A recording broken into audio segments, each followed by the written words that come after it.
Hi friend, ನಮಸ್ಕಾರ ಎಲ್ರಿಗೂ. ಬನ್ನಿ ಫ್ರೆಂಡ್, ಇವತ್ತು ಗೋಧಿ ದೋಸೆ ಮಾಡೋಣ ಅಂತ ಒಂದು ಕಪ್ ಗೋಧಿ ತೊಗೊಂಡಿದ್ದೀನಿ. ಹಾಗೆ 1/4 ಕಪ್ ಚಿರೋಟಿ ರವೆ ತೊಗೊಂಡಿದ್ದೀನಿ.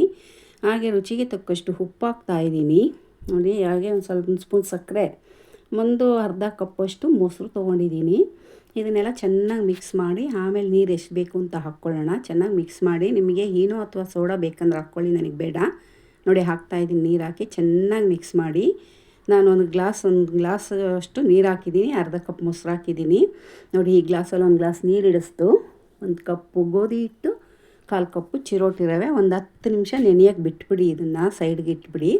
ಈಗ ನಾವು ಒಂದು ಗೆಡ್ಡೆಕೋಸು, ನವಿಲುಕೋಸು ಅಂತಾರಲ್ಲ, ಅದನ್ನು 2 ನೀಟಾಗಿ ಸಿಪ್ಪೆ ತೆಗೆದಿಟ್ಕೊಂಡಿದ್ದೀನಿ. ಅದನ್ನು ತುರ್ಕೊಂಬಂದ್ಬಿಡೋಣ.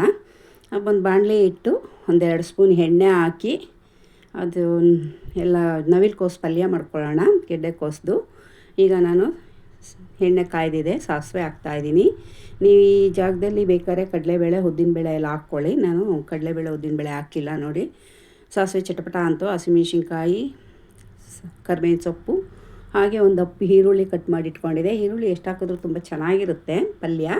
ಹಾಕಿ ಈರುಳ್ಳಿನ ಚೆನ್ನಾಗಿ ಬಾಡಿಸಿ, ಒಂದು ಸ್ವಲ್ಪ ಅರ್ಶಿನದ ಪುಡಿ ಕೂಡ ಹಾಕ್ಕೊಳ್ಳಿ. ಈರುಳ್ಳಿ ಬಾಡಿಸ್ಬೇಕಾದ್ರೆ ಬೇಕಂದ್ರೆ ಹಾಕ್ಕೊಳ್ಳಿ, ಇಲ್ಲಾಂದ್ರೆ ಸ್ಕಿಪ್ ಮಾಡ್ಬೋದು. ಅರ್ಶಿನದ ಪುಡಿ ಒಳ್ಳೇದಲ್ವಾ ಆರೋಗ್ಯಕ್ಕೆ, ಹಾಗಾಗಿ ಹಾಕ್ಕೊಳ್ಳಿ. ಈಗ ನಾನು ತುರಿದಿಟ್ಕೊಂಡಿರೋ 2 ಗೆಡ್ಡೆಕೋಸನ್ನ ಹಾಕಿ ಚೆನ್ನಾಗಿ ಬೇಯಿಸ್ತಾ ಇದ್ದೀನಿ. ನೋಡಿ, ಸ್ವಲ್ಪ ಬೆಂದಿದೆ. ಈಗ ನಾನು ಹೆಸರುಬೇಳೆ ನೆನೆಸಿಟ್ಕೊಂಡಿದ್ದೆ ಒಂದು ದೊಡ್ಡ ಸ್ಪೂನಲ್ಲಿ. ನೀವು ಬೇಕಾದ್ರೆ ಹೆಸರುಬೇಳೆ ಸ್ವಲ್ಪ ಒಂದೇ ಒಂದು ವಿಜಿಲ್ ಬರೆಸಿ ಹಾಕ್ಕೋಬೋದು, ಏನಿಲ್ಲ. ಹೆಸರುಬೇಳೆ ಬೇಗ ಬೆಂದ್ಬಿಡುತ್ತೆ, ಹಾಗಾಗಿ ನಾನು ಇದ್ರ ಜೊತೆಗೆ ಹಾಕಿ ಬೇಯಿಸ್ಕೊತಾ ಇದ್ದೀನಿ. ಈಗ ಚೆನ್ನಾಗಿ ಅದು ಸ್ವಲ್ಪ ಇದಾದಮೇಲೆ 1 ಕಪ್ಪಷ್ಟು ನೀರು ಹಾಕಿ ಮುಚ್ಚಿಟ್ಬಿಡಿ, ಅದು ಬೇಯಲಿ ಚೆನ್ನಾಗಿ. ಹೆಸರುಬೇಳೆ ಬೇಯಬೇಕಲ್ವ, ಗೆಡ್ಡೆಕೋಸೇನು ಬೇಗ ಬೆಂದ್ಬಿಡುತ್ತೆ, ಹೆಸರುಬೇಳೆ ಬೇಯಬೇಕಲ್ವ, ಹಾಗಾಗಿ ನೋಡಿ ಒಂದು ಸರಿ ತೆಗೆದು ನೋಡಿ ಚೆನ್ನಾಗಿ ಬೆಂದಿದೆಯಾ ಅಂತ ಹೆಸರುಬೇಳೆ. ನೋಡಿ, ಇವಾಗ ಹೆಸರುಬೇಳೆ ಬೆಂದಿದೆ. 1 ಸ್ಪೂನಷ್ಟು ನಾನು ಧನಿಯಾ ಪುಡಿ ಹಾಕಿ ಚೆನ್ನಾಗಿ ಮಿಕ್ಸ್ ಮಾಡಿ ಇನ್ನೊಂದು ಸ್ವಲ್ಪ ಹೊತ್ತು ಬೇಯಕ್ಕೆ ಬಿಡ್ತೀನಿ. ಇವಾಗ ನೋಡೋಣ ಬನ್ನಿ, ಹೆಸರುಬೇಳೆ ಬೆಂದಿದೆಯಾ ಅಂತ.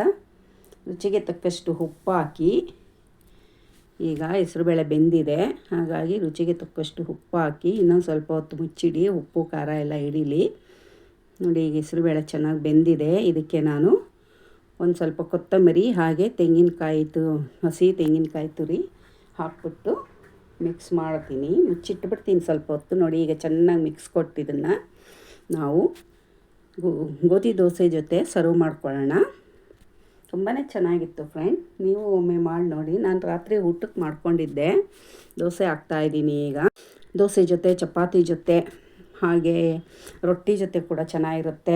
ರಸಮ್ ಮಾಡಿ, ಅನ್ನ ಮಾಡಿ, ಅದ್ರ ಸೈಡ್ ಇಟ್ಕೊಂಡು ನೆಂಚ್ಕೊಳ್ಳೋಕ್ಕೂ ಚೆನ್ನಾಗಿರುತ್ತೆ.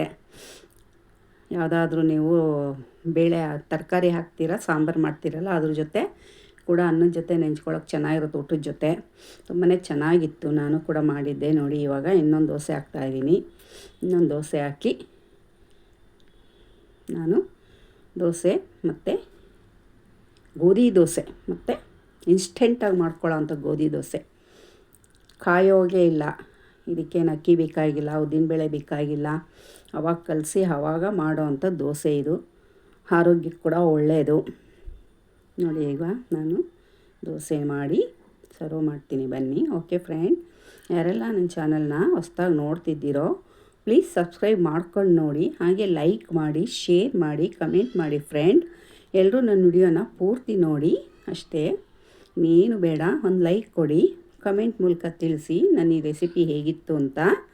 ತುಂಬಾ ಚೆನ್ನಾಗಿತ್ತು, ಬಿಸಿ ಬಿಸಿಯಾಗಿ ಮಾಡ್ಕೊಂಡಿದ್ದೆ ನಾನು. ಬಿಸಿ ಬಿಸಿ ಮಾಡ್ಕೊಂಡು ತಿನ್ನಿ. ಓಕೆ, ಧನ್ಯವಾದಗಳು ಇಷ್ಟೊತ್ತವರೆಗೂ ನನ್ನ ವಿಡಿಯೋ ನೋಡಿದ್ದಕ್ಕೆ. Thank you. Bye bye. ಮುಂದಿನ ವಿಡಿಯೋದಲ್ಲಿ ಸಿಗ್ತೀನಿ.